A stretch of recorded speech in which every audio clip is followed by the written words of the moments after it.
Hola, ¿qué tal queridos amigos? Nuevamente nos encontramos para seguir compartiendo un espacio de reflexión basado en la Biblia, la palabra de Dios, de ese Dios que es real, tan real que se ha querido comunicar con nosotros de diferentes maneras y darnos a conocer quién es Él, cómo es Él, de qué manera se puede y quiere relacionar con cada uno de nosotros y cómo podemos hacer para tener una vida plena, una vida abundante, una vida feliz, o como decíamos en la serie anterior, una vida sin sombras, enmarcada en la luz que proviene de Dios.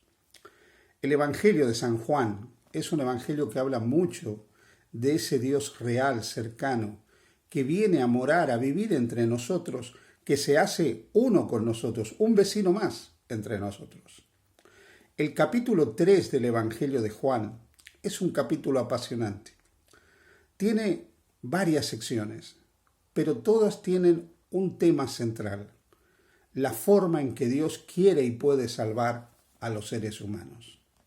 Salvarlos de su propia condición, salvarlos de lo que ellos son, de sus propios problemas, del mayor problema que tenemos los seres humanos, el problema del pecado. Ese pecado que nos lleva a errar el blanco, a caminar sin rumbo, a cometer acciones de las cuales después nos avergonzamos, o acciones que producen dolor y sufrimiento en otros. Ese pecado que significa saber hacer lo bueno y no hacerlo. Ese pecado que significa vivir lejos de Dios, sin fe, sin esperanza, sin Dios en este mundo. Ese pecado que muchas veces nos atormenta, por el cual a veces perdemos el sueño.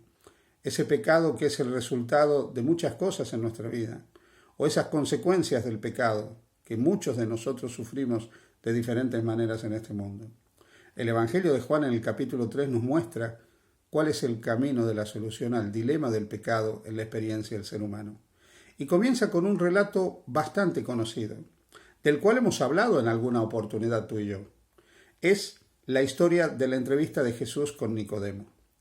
Del versículo 1 al versículo 8, básicamente, el centro del tema es la entrevista de Jesús con Nicodemo. De ese hombre que había nacido dentro del pueblo de Israel, formado estrictamente en la religión de Israel, y ahora va y se encuentra con Jesús, al cual reconoce como maestro. Es más, le dice: sabemos que tú has venido de Dios. Dice el texto: había un hombre de los fariseos que se llamaba Nicodemo, un principal entre los judíos. Este vino a Jesús de noche y le dijo: Rabí, sabemos que has venido de Dios como maestro, porque nadie puede hacer estas señales que tú haces si no está Dios con él.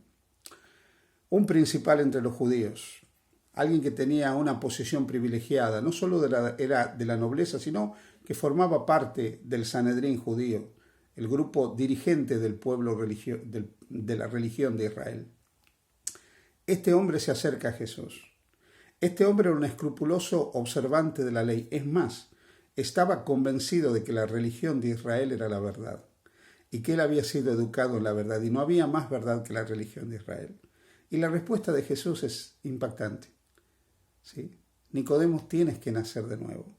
Si no naces del agua y del Espíritu, no puedes ver el reino de Dios.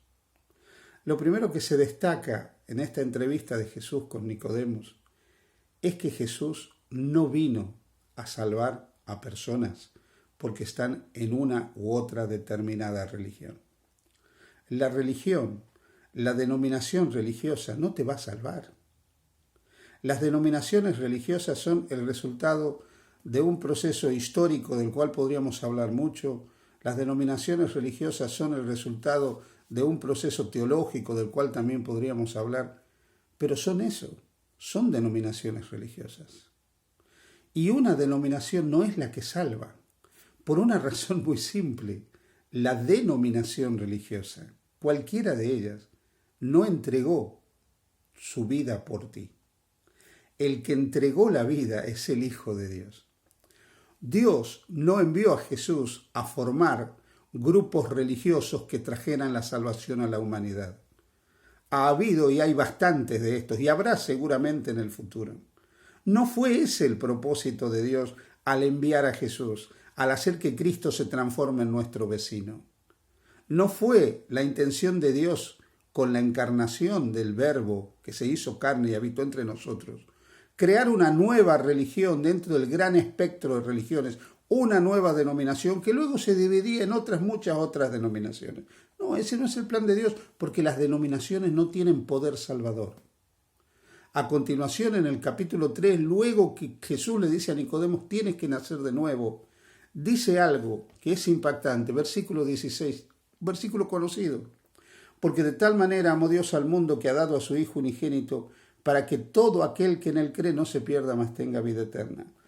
Porque no envió Dios a su Hijo al mundo para condenar al mundo, sino para que el mundo sea salvo por él. Versículo 17. Y el 18 dice, el que en él cree no es condenado, porque el que no cree ya ha sido condenado, porque no ha creído en el nombre del unigénito Hijo de Dios. Querido amigo, querido hermano, ¿te das cuenta de esto? Lo fundamental no es la denominación, lo fundamental es Jesús. Lo importante es Jesús. Dios envió a Jesús para que todo el que crea, no en una denominación, no en una iglesia, no en un cuerpo de doctrinas determinados, sino el que crea en Jesús se pueda ser salvo. La encarnación de Jesús, la entrega de Jesús, la vida de Jesús, todo lo que es Jesús es la mayor manifestación del amor de Dios por nosotros. A través de Jesús, Dios te quiere decir a ti y a mí que nos ama. Y nos ofrece un camino para nacer de nuevo, nos ofrece un camino para tener vida eterna. Y ese camino pasa por creer en Él. Yo puedo pertenecer a una determinada tradición cristiana, a una determinada denominación religiosa, pero fuera de Jesús no hay salvación. Y a menos que yo acepte a Jesús como mi único y suficiente Salvador, no el credo de mi denominación, no los dogmas de mi denominación, no las creencias fundamentales de mi denominación, no las doctrinas, no la posición teológica, menos que yo acepte a Jesús como el único y suficiente Salvador de mi vida y comprenda que necesito nacer de nuevo y tener un nuevo comienzo reconociendo a Cristo como mi único Señor y Salvador personal, no podré ver el reino de Dios. Porque no hay otro camino de redención o de salvación fuera de la persona y de la obra de Jesucristo.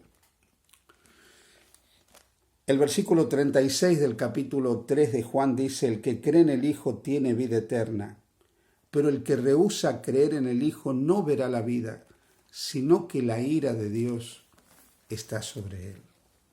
El que cree en el Hijo tiene vida eterna. No dice el que cree en la teología de la Iglesia Católica, en las tradiciones de la Iglesia Católica. No dice el que cree en las 28 creencias fundamentales de la Iglesia Adventista. No dice el que cree en la fórmula de concordia de la Iglesia Luterana. No dice el que cree en el credo de Westminster de la Iglesia Anglicana. No dice el que cree en los dogmas, creencias y doctrinas de cualquier denominación. No dice el que cree en las leyes y en la Torá como la interpretan las corrientes rabínicas del judaísmo. No dice el que forma parte de otro grupo religioso como el Islam. No dice el que tiene o cree en alguna cosmovisión religiosa como el hinduismo o el budismo. No. El que cree en el Hijo tiene vida eterna. El que cree en ese verbo hecho carne, que ha habitado entre nosotros, que vino y nos mostró la gloria del Padre. Gloria que no es otra cosa que su carácter de amor, de compasión, de misericordia, que se expresa en la entrega de la propia vida de su Hijo unigénito, para que creyendo en Él podamos tener vida eterna. Querido amigo y amiga que me escuchas, tú y yo, a semejanza de Nicodemos, estamos en la noche de este mundo. Tú y yo, a semejanza de Nicodemo, necesitamos tener un encuentro personal con Jesús. A semejanza de Nicodemo necesitamos nacer de nuevo. Pero ese nuevo nacimiento no es el resultado de haber formado parte o formar parte de una congregación determinada, de una comunidad religiosa determinada, de una iglesia determinada. Tú y yo necesitamos nacer de nuevo, abriendo el corazón a Jesucristo, reconociendo el señorío de Cristo, aceptando a Cristo como nuestro único Señor y Salvador personal, porque fuera de Cristo no hay salvación, ya que no hay otro nombre bajo el cielo dado a los hombres en que podamos ser salvos. Pero si creemos en Jesús y aceptamos a Jesús, Él nos promete vida plena, vida abundante aquí y ahora. Él nos promete tener la solución para los problemas de nuestra vida, darnos la fortaleza que necesitamos en el camino de la vida y por sobre todas las cosas la vida eterna. Nos promete un cielo nuevo y una tierra nueva, en el cual podremos morar por la eternidad. No pierdas tiempo, abre tu corazón a Jesús, recíbelo como tu Señor y Salvador. Que Dios te bendiga. Feliz día junto a Jesús.